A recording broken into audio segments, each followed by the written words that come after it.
एका गावात एक 80 वर्षाच्या आजीबाई राहत होत्या. त्यांना मूलबाळ कुणी नव्हतं. ते एकट्याच राहायच्या आणि गरीब घरच्या होत्या.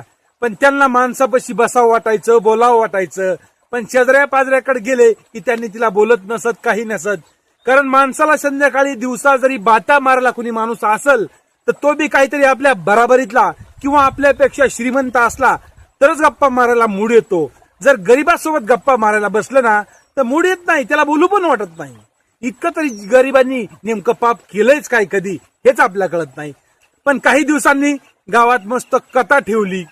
कथा ठेवल्यानंतर आजीबाई त्या गावात जायच्या आणि मस्त कथा ऐकायच्या. तिथं सगळे माणसं असायचे, ऐकायला असायचं.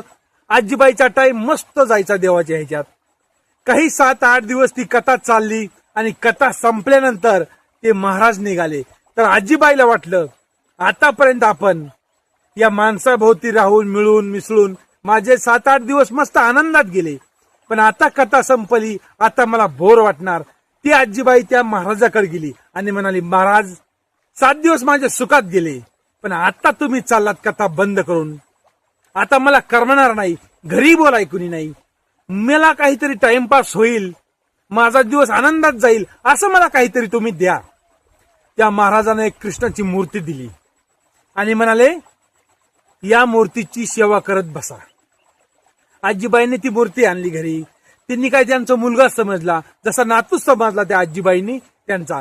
मस्त त्याला काजळ लावायच्या, पूजा करायच्या, मस्त पक लावायच्या डोक्याला. त्यांना तो नातूच वाटायला लागला आणि देवाची बी सेवा व्हायली आणि आजीबाईचा बी टाइम मस्त चालला. मग काय, मग गावातल्या पोरांना काही दिवसांनी मस्ती सुचली. लहान लहान लेकरांना ते आजीबाईकडे गेले आणि म्हणाले, आजीबाई एक लांडगा आलाय आणि तो बारका लेकरं उचलून नेतोय. आजीबाईला वाटलं खरं काय, म्हातारे माणसाला खरं वाटलं. मग आजीबाईंना काय, दारात काठी घेऊन आजीबाई बसल्या. येईल लांडगा, माझा कृष्ण घेऊन जाईल. हळूहळू करता 1 दिवस झालं, 2 दिवस झालं, 4 दिवस झालं. लांडगा काही येईना, आजीबाई काही दारातली उठाना.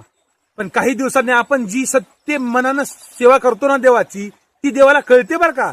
आपण ज्ञानाच्या गोष्टी करतो आणि वाईट वागतो ना, हे पण देवाला कळतं. आपण वाईट बोलून सुद्धा चांगलं वागतो ना, हे पण देवाला कळतं.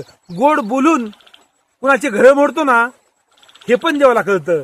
तसंच त्या आजीबाईचं पण देवाला कळालं की माझी सेवा एवढी खाली चालली आहे. आजीबाई दारातून उठणार.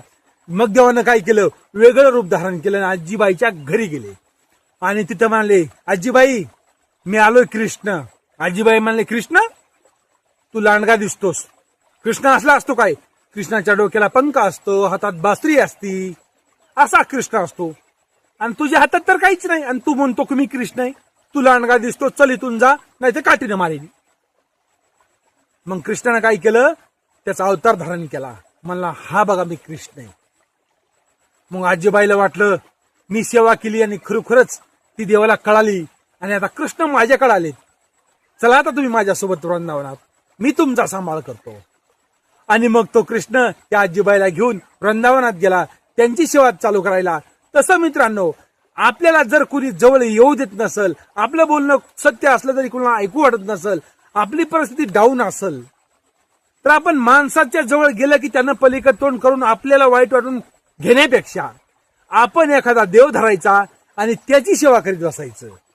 नाही तो आपल्याकडे पाहून तोंडवाकडे करणार, नाही तो काहीच करणार. पण सत्य मनानं आणि प्रामाणिकपणानं आणि तिथून मागचे कर्म चांगले असतील तरच ते केलेलं चांगलं. नाहीतर 80 वर्षे लोकांचे मुंडके मोडले आणि 81 वर्षी देवाची मूर्ती घेऊन तिची सेवा करणं, मुलं बाळ सांभाळण्या गेल्यानंतर आशानं देव कधी प्रसन्न होणार नाही. अगर समजा तो जवळ येऊ देणार बी नाही आणि हे देवालाच नाही तर हे कुणालाच मान्य नाही. तर मित्रांनो, कशी वाटली आजची छोटीशी कहाणी अवश्य कळवा आणि कुठल्या कुठल्या गावातून शहरातून पाहता कमेंट करून अवश्य कळवा. जसं त्या आजीबाईची कंडिशन तशीच माझी कंडिशन आहे, म्हणून मी हे तुम्हाला सांगतोय.